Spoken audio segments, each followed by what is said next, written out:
growing up here in LA, you know what? I'm going to ask you this question for myself because I have the utmost respect for Mark, Mr. Cartoon. How did you end up meeting him? My friend Donnie Charles, rest in peace. He introduced me to him at a Penthouse Players record release party in Hollywood at the Hollywood Athletic Club Okay. on Sunset. And Donnie Charles, at that time, he was the manager of WC in the Mad Circle, and he had a record label called Hood Rat Records. He had a Okay. car club called Hood Rat, car club, and he was really dialed into the whole LA gangster rap, like hip hop, Yeah. scene. And I knew Donnie from going to the clubs and all that. And then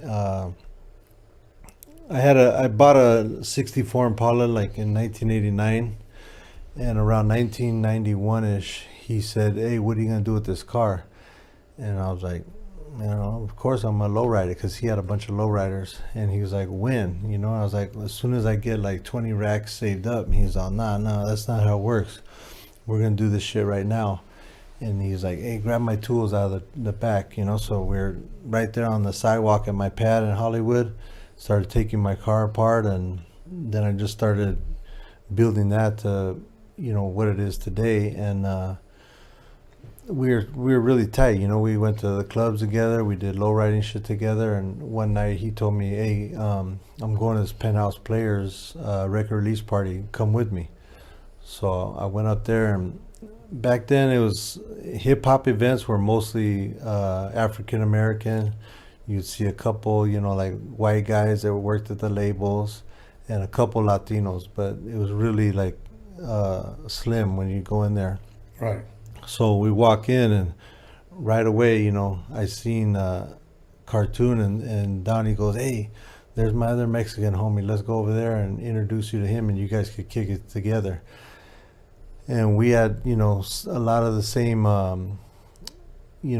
same things that we liked in common. The cars, the same type of music. We were both single, young, and we're like, both of us thought each other was cool, and we're like, damn, let's kick it. Because I had just come back from Japan with House of Pain, and I had the first single cassette, the promo cassettes. So I was like, hey, this is this band I got a new job with. I just got back from Japan, and he was going to Japan to mural some lowriders. And I was like, check this group out, and when you get back, let's go low riding or do some, go to clubs or something. And so we just started hanging out little by little, and then just started kicking it more and more. And we both got into the same car club. We both were building cars simultaneously, and That's dope. The rest is history. yeah, the rest is history. Dope. Now, one thing that I've heard about you that at one point you were actually a bouncer at clubs. Yeah. How did that come to be? Did you just apply? Hey, man, you know what? No, I'm trying to remember. I guess from going to the club so much, and being that I was known in the club world, and I was, bigger and in good shape. One of my friends was like, "Hey, can you work the door at my club tonight?" Yeah. It's kind of like an underground type club. Okay. That's how I started out, working with the underground clubs and the one-off clubs. And so once you start, it just starts, like snowballing. Right, right. And I started, because if you're working at a one night at a good club, the other promoters come to that night because they're going to do a club the next night, and they're promoting their club. Okay. They're like, hey, this club, let's go to this club on Saturday and promote our club for next Wednesday. So you'd meet other promoters, and they'd see how you were working. They'd be like, hey, you want to work at our club on Wednesday night? And so I would just start working, maybe 4 or 5 nights a week at clubs. And I was doing construction during the day. So it's just, extra couple $100 a night, Wow. And did you enjoy doing that? Yeah, because I was meeting a lot of people. At that time I was young, and I got to meet everybody that was in the industry, because a lot of actors would come to clubs or people in music groups, and then all the girls and everything. So I was the front guy that everybody had to come through to get into the club. So everybody was always cool to me because I was the guy that would say Right. yeah or no. So Right. I got to be friendly with pretty much everybody in that world. Dope, dope. My brother, who was the DJ in the city of Long Beach, he also was the bouncer when he was in DJing. So Yeah. he was always kind of like a husky guy, big mouth, pushing dudes around or whatever. He would never let anybody come in drunk, Yeah. because he wanted them to buy there. Yeah, But he yeah. would always say, "Man, you're drunk. Your breath stink. Go get some coffee across the street, sober up, and come back." And that's what he would do. And then on Saturday nights he would DJ. But now, if I'm correct, I believe you met Muggs, DJ Muggs, the producer of Cypress Hill, at a club. Yeah. Okay, is that how your guys' relationship had started? Yeah, that's how we met, and then he wanted to introduce me to the other guys in the group, Sen and B. So in '89, he took me down to Cypress Ave, and that's where I met those guys. And at that time, B was too young to come to clubs, but since I was a doorman, I was like, "Hey, I'm working at this club," and he was like, "Well, I'm too young," I go, "Yeah, you guys just come, bring some girls, and I'll shoot you in because I work the door." Yeah. And we all became friends like that. And then in '92, Muggs hit me up he's like, "Hey, I want to see if you want to work with us." And I was like, "Oh, cool, I get to work with Cypress." He's like, "No, it's for another group I got called House of Pain, some white boys." And for like 2 seconds in my head, before he told me who it was, I was thinking like, it's either going to be like a third base kind of group or a Vanilla Ice type thing, Right. But I should have known better, because Muggs was doing it. So he go, "No, it's Everlast from from Rhyme Syndicate." And I was like, "Oh, okay, cool, yeah, let's do this." I know him because I knew him from coming to the clubs. Yeah. And then we met up, the three of us, and they told me what it was going to be the road manager. The different stuff you had to do, like make sure the band gets to the shows on time and make sure they do all their interviews. Just the little stuff you do in the beginning stages. Right. Not knowing what that song was going to do and how fast it was going to go, but they were pretty much saying, it was like a summer job. All expenses would be paid, the plane tickets, the hotels, and you get per diem, like spending money.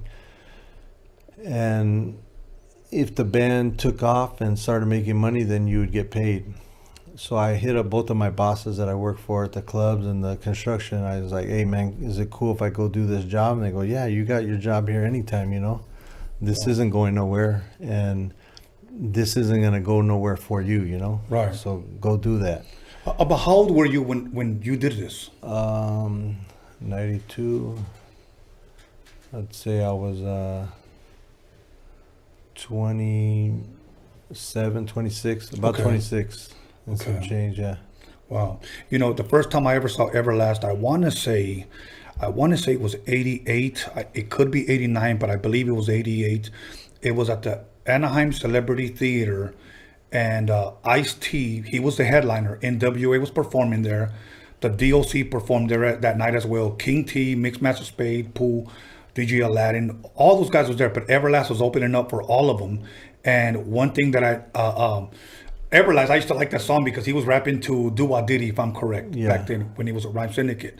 And it makes sense now because Ice-T was the headliner, that's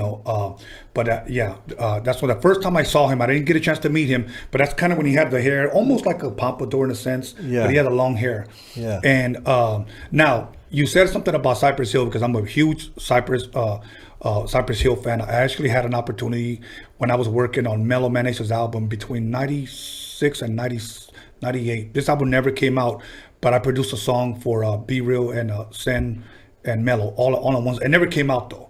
And I was telling Be Real how when I first got his demo, how it seemed like, at least in my neighborhood, like I was the only one that was digging it.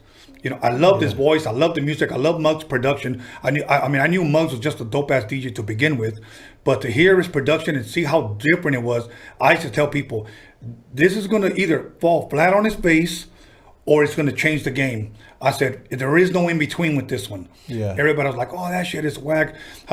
When you first got the demo, when you met those guys, what was your opinion about their first album? I thought it was gonna blow up right off the top because, like, Muggs gave me a demo tape in like '89, so I had it 2 years before the album came out, Wow. and I would play that shit in my car. You know, when people would come in, because I liked it, and I thought they were talking about some gangster shit, gangster LA shit, but they weren't playing like Roger and Zapp, you know, wasn't sampled in every song like most of the, like a lot of the West Coast hip hop at that time had like a lot of funk songs. Yeah. Whereas Muggs had more like a grimy, dirty style of production. So when you hear that LA gangster shit on maybe maybe like a New York style production, Yes. the marriage of those two was just, to me, it was sick, right? Was right sick. from the gate, you know. I was like, fuck, this shit is hard. And everybody I would play it for in my car were like, hey, let me get a copy of that. And I was like, nah, you know, you only get to hear it in my ride, that's it. That's it. Because, you know, Muggs was like, hey, you know, you could play this for people, but make sure you don't copy it for nobody, you know. And I was like, yeah, I got you. So everybody would only get to hear it when they're, you know, in my presence. Chilling with you. That was it. And they'd always like hit me up like, hey man, you know, that's, you know, the next time they come in, they, hey, play that Cypress Hill shit, you know. So I was like, yeah, cool.